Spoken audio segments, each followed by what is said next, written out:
So an organ is used to activate the science MacGuffin. It's fucking retarded, but you know what? I'm on board at this point.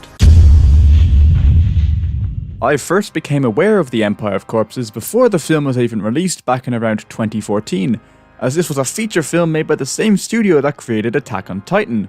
I was genuinely excited for this film to come out, then it did and I never watched it, and the longer I put off finally watching it, the more I noticed that very underwhelming average score it had on Mal. Upon finally watching it, I feel relatively confident in saying that if I were to describe the plot to you, you'd probably laugh at the shitty fanfiction I was describing. Okay. So, Dr. Watson, who the film confirms is the same Watson as from Sherlock Holmes novels via a post-credits scene that takes place 4 years after the events of the film, turns his best friend into a zombie called Friday based into technology created by Victor Frankenstein. The technology that Frankenstein created led to this weird 19th century steampunk society where zombies are basically slaves after being popularized through general warfare.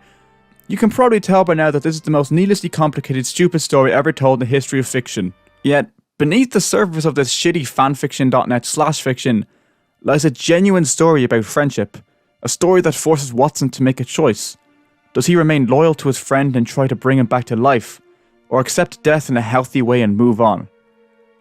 Watson chooses the fucking retarded option, which becomes a common theme throughout the film. Watson is the epitome of how book smarts doesn't necessarily lead to smart people.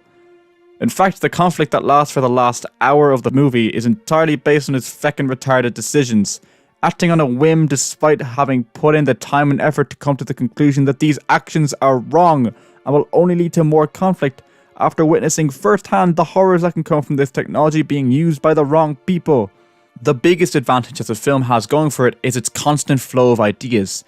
Each new portion of the movie will throw something new, and even if that new thing is goofy as all hell, the serious tone with which it is presented makes them genuinely enjoyable, like the suicide bomber zombies, samurai zombies, fist fight with Frankenstein's monster, reveal that robots are a thing around an hour and a half into this film, and this guy's feckin' eyebrows. This film was definitely enjoyable, and I'd recommend you put it on your watch list and save it for a rainy day, but I can't see myself ever returning to it for a rewatch. 6 out of 10. This video is the 7th in a series of daily uploads, where I review some movies I missed over the last decade in the hopes of making the ultimate anime of the decade list. If you have any suggestions for any anime, film or TV, released from 2011 to 2020, please tell me in the comments. I want to find out about it now as opposed to after I make the big ass video. Also, I'm going to say some cringy sellout shit, and tomorrow's video is Dokusei if you want to watch it in advance. See you then.